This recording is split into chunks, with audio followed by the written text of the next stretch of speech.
ഇതാണ് നമ്മളെ വീട്ടിലെ കിളിക്കൂട്. ഇത് ഏകദേശം 4 വർഷത്തോളമായിട്ട് ഇവിടെ ഉണ്ട്.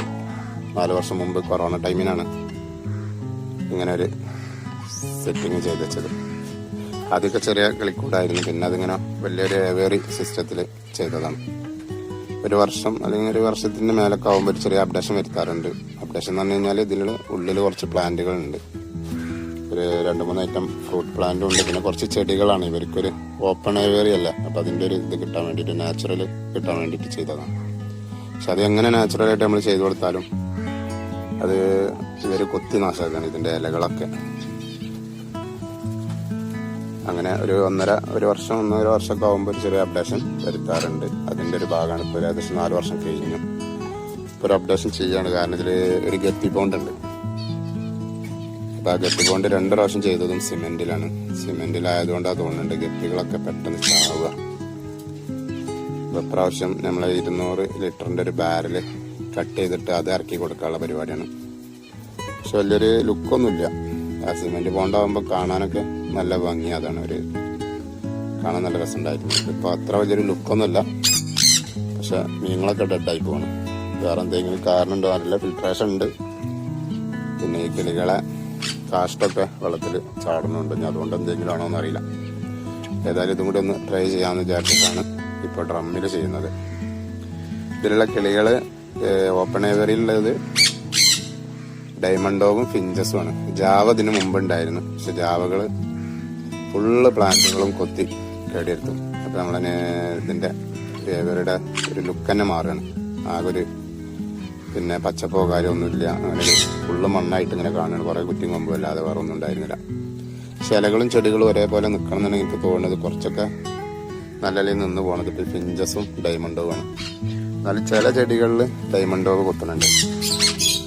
പിന്നെ കൂട്ടിലുള്ളത് സൺകനൂറുണ്ട്, പൈനാപ്പിൾ ഉണ്ട്, പിന്നെ കോക്ടെയില്, അതുപോലെ തന്നെ ആഫ്രിക്കൻ ലവ്.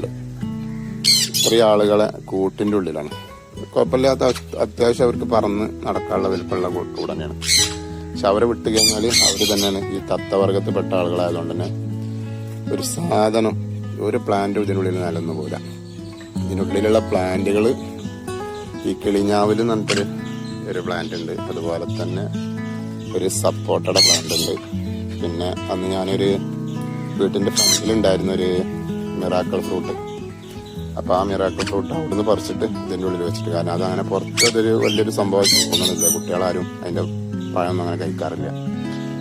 അപ്പോൾ അതുകൊണ്ട് തന്നെ ആ ഫ്രൂട്ട് പ്ലാന്റ് ഇതിൻ്റെ ഉള്ളിൽ മാറ്റി. പിന്നെ കുറച്ച് തെച്ചി, പിന്നെ ഒരു മൾബറിയുടെ ഒരു ഇതുണ്ട്. അത് മുമ്പേ ഉള്ളതാണ്. പിന്നെ കുറച്ച് ഇലച്ചെടികൾ ഇപ്പോൾ പ്രാവശ്യം ചെയ്തിട്ടുണ്ട്, ലക്കി ബാമ്പുമായിട്ടും. പിന്നെ 2-3 ഐറ്റം ഇലച്ചെടികളുണ്ട്. അതിൻ്റെ പേരൊന്നും കറക്റ്റായിട്ട് അറിയില്ല. എന്തായാലും ഇപ്പോൾ കുഴപ്പമില്ല. പക്ഷെ ഇതിങ്ങനെയൊക്കെ ആണെങ്കിലും 1 വർഷമൊക്കെ ആകുമ്പോൾ തന്നെ ഇത് മൊത്തം ഒരു പരിപ്പാക്കും. പിന്നെ കുറേ കൊമ്പുഞ്ഞുള്ളിയൊക്കെ ഉണ്ടാവാറുള്ളൂ. പിന്നെ ഞങ്ങൾ ഇതേമാതിരി തന്നെ കുറച്ച് സാധനമൊക്കെ അവിടെ നിന്നൊക്കെ കൊടുന്നിട്ടും വീട്ടിലുള്ള പ്ലാന്റും ചെടികളൊക്കെ കൂടിയായിട്ട് 2ാമത് റീസെറ്റ് ചെയ്യാറാണ് പതിവ്. കെപ്പി പോണ്ടുണ്ട്, സിമെന്റിലാണ് ചെയ്തിരുന്നത്. വലിയൊരു ഇതുണ്ടായിരുന്നതാണ്. നിങ്ങൾ എല്ലാം ചാവുക. അപ്പം അത് കാരണം സിമെന്റിന്റെ പോണ്ട് ഒഴിവാക്കിയിട്ട് പ്രാവശ്യം ചെയ്യുന്നത് ഡ്രമ്മിലാണ്. വീട്ടിൽ ഇങ്ങനത്തെ ഒരു സെറ്റപ്പ് ഒക്കെ ഉണ്ടെങ്കിൽ നമുക്കിങ്ങനെ ഇടയ്ക്കൊക്കെ ഒന്ന് ഒരു എന്റർടൈൻമെന്റിലൊരു സുഖമാണ് മനസ്സിന്. ഇവരെ കരച്ചിലും ഓപ്പൺ ആവുമ്പോൾ ഇവർക്കും തന്നെ അടച്ചിട്ടൊരു പ്രശ്നം ഇവർക്കില്ല. ഡയമണ്ടോവൊക്കെ നല്ലോണം അത്യാവശ്യം കുഴപ്പമില്ലാത്ത രീതിയിൽ ബ്രീഡ് ആവുന്നുണ്ട് കേട്ടോ. ഫിഞ്ചസും കുഴപ്പമില്ല.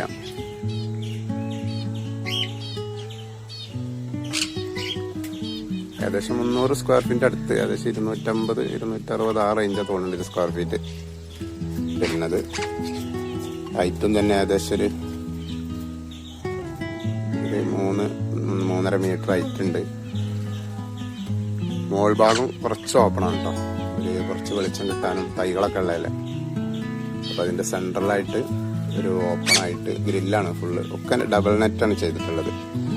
കാരണം ചെറിയ കിളിക്കൂടുണ്ടായിരുന്ന അന്നൊക്കെ ഈ പാമ്പുകളെ ശല്യം, ചേര അനങ്ങിയ ചേര ഫുൾ ടൈം കിളിക്കൂട്ടിൻ്റെ ഉള്ളിൽ അങ്ങനെ മീനുകളെ പിടിക്കലും കിളികളെ പിടിക്കലും അങ്ങനെ കടിയായിട്ട്.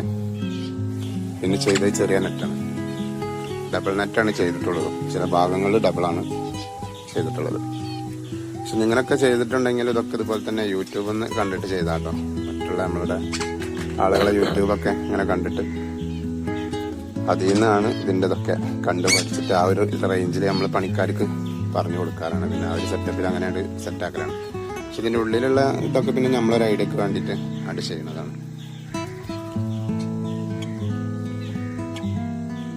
അത്യാവശ്യം കുഴപ്പമില്ലാത്ത കിളികളൊക്കെ ഉണ്ട്. അപ്പൊ ഇതാണ് നമ്മുടെ വീട്ടിലെ ഇപ്പൊ അപ്ഡേഷൻ ചെയ്ത കിളിക്കൂടാട്ടോ. ഇതാണ് മഹറ ഷെമ്മു എന്ന് പറയും. എന്റെ കുഞ്ഞു വാവയാണ്.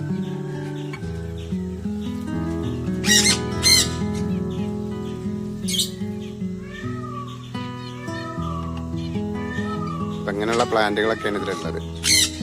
ഇതൊക്കെ ഇനി എത്ര കണ്ട് ഇതിലുണ്ടാവുന്നൊന്നും അറിയില്ല. ഏതായാലും ഇപ്പൊ കുഴപ്പമില്ല, ഒരു വിധം സെറ്റപ്പ് ആക്കിയിട്ടുണ്ട്. ലാലും ലാമിയും. ലാലു ഒരു ഹായ് പറഞ്ഞ, ഒരു ഹായ് പറഞ്ഞ, ഹായ് പറയും. അപ്പോൾ ഓക്കെ, താങ്ക് യു.